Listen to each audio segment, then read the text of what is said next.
The handsomest man is the one who does it himself. This yellowing of the headlights. There are stains, scratches. If you go to the store to buy a new headlight assembly, you may have to spend a lot of money. Today Vehicleaid shares a skill about how to repair headlights tips. Some water and headlights repair fluid, and some different sandpaper. First, stick the edge of the headlights with this paper tape. Play a protective role. I'm going to take this 360 sandpaper, dip it in the water, don't let it dry. Put this kind of cracked area, rub the scratches hard, grind in one direction. The pattern is consistent, there's no dirt on it, and that's about it. Let's take the 600 sandpaper again, grinding horizontally.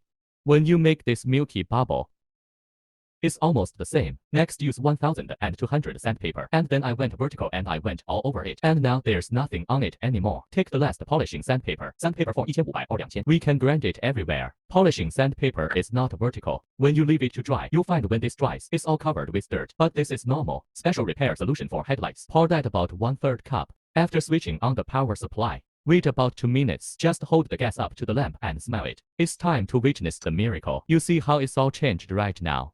And when smoked, this time do not smoke repeatedly to the same place. You just have to smoke it evenly. This is better than the liquid spray. It's environmentally friendly and safe, and it works just fine. Let's see if that's a big contrast. Follow Vehicleaid. Share more knowledge about headlights with you.